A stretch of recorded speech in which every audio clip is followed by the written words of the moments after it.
Selamat pagi dan salam sejahtera untuk kita semua.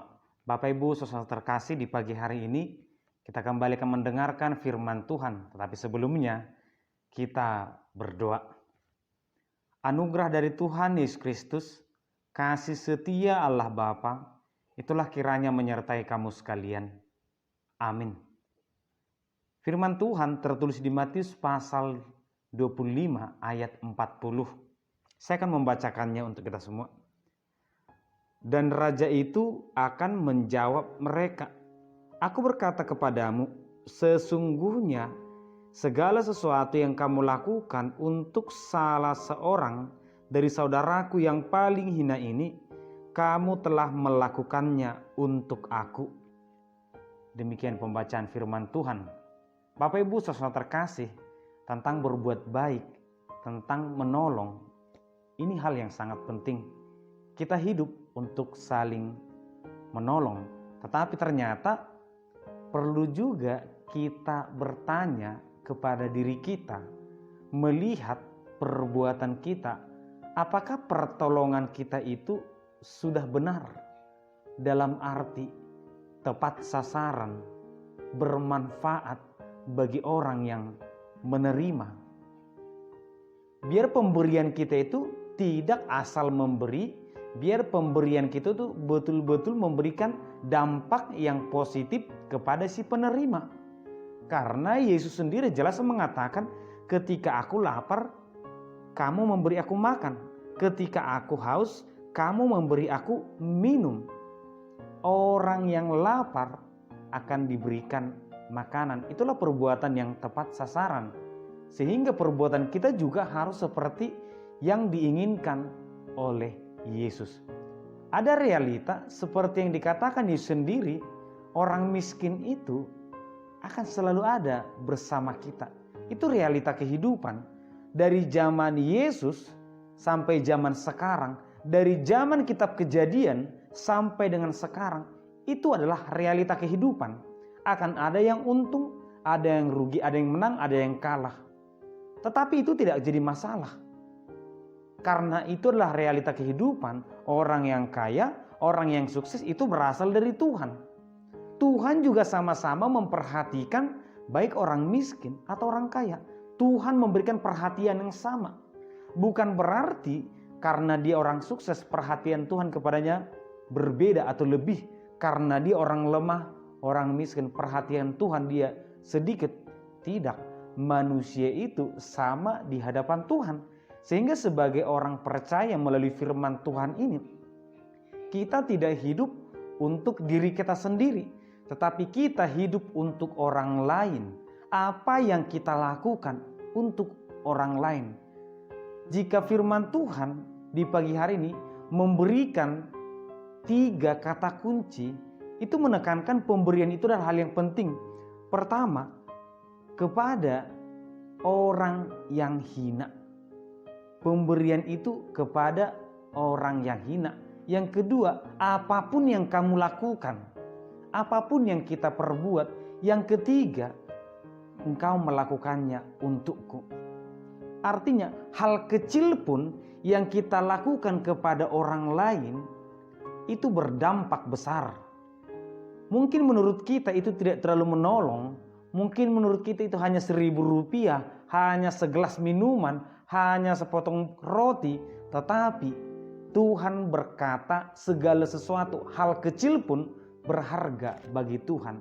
Yang kedua, kepada orang yang hina, orang yang membutuhkan, orang yang betul-betul hidup dengan kekurangan. Jika itu sudah tepat sasaran, maka kita memberikannya kepada Tuhan. Amsal juga berkata, jika seseorang menutup telinganya terhadap seruan orang miskin, pada saat itu dia menutup pintu berkat untuk dirinya. Orang yang mengasihi orang miskin, saat itu dia sedang memuliakan Tuhan. Orang yang mau menghina orang miskin, saat itu dia sedang menghina Sang Pencipta. Oleh karena itulah, tidak ada sebenarnya alasan bagi kita untuk tidak menolong. Karena sebenarnya juga tidak akan pernah orang menjadi hidup berkekurangan karena dia menolong. Itu tertulis dalam Amsal pasal 28. Kota Sodom, salah satu kesalahan atau penyebab murka Tuhan adalah hidup dengan kelimpahan. Mereka makan dan minum, mereka berpesta, mereka menanam dan menuai, tetapi mereka lupa untuk menolong orang-orang yang ada di sekitar mereka.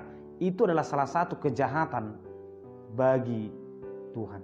Itu hal yang sangat dibenci. Bapak Ibu saudara terkasih, firman Tuhan ini berhubungan dengan realita pada saat itu dan mungkin juga realitas saat ini. Orang-orang senang berbicara tentang kerajaan Allah. Orang berbicara tentang aku masuk surga, engkau tidak. Orang Yahudi akan mereka katakan mereka sebagai orang yang terberkati, orang Samaria, orang Kanaan tidak. Tetapi seberapa besarnya, seberapa luasnya pengharapan manusia tentang kerajaan Allah, Yesus menyoroti satu poin penting tentang menolong sesama.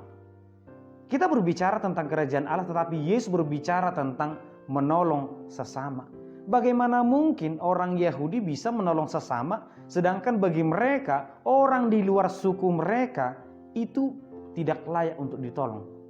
Bagaimana mungkin kita berbicara tentang Tuhan, berbicara tentang kasih, berbicara tentang kerajaan Allah, padahal saudara kita yang di sekitar kita, orang-orang terdekat kita pun tidak pernah kita pedulikan, tidak kita tolong.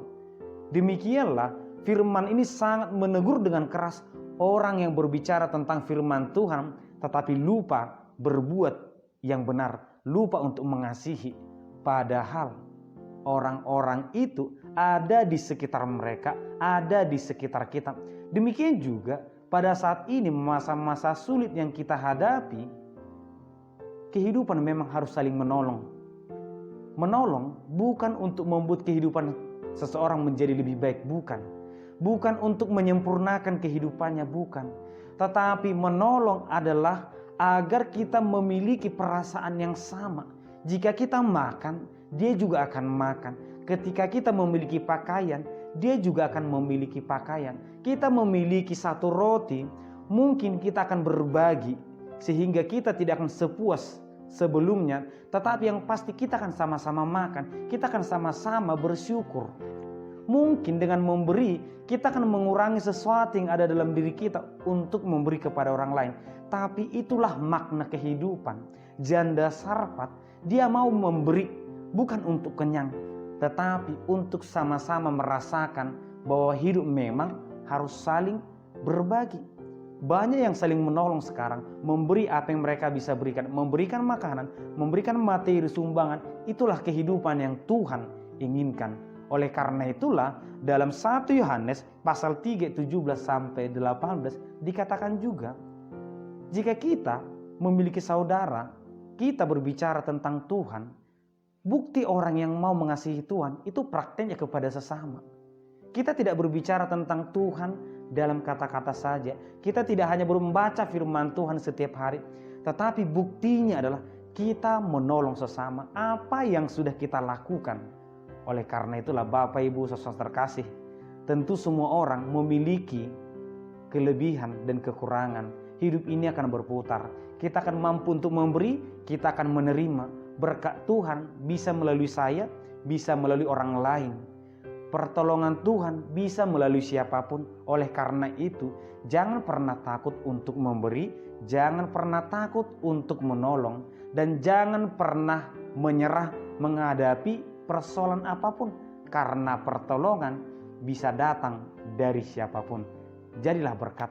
Amin, kita berdoa. Kami bersyukur Tuhan di pagi hari ini untuk firman dan penyertaan Tuhan.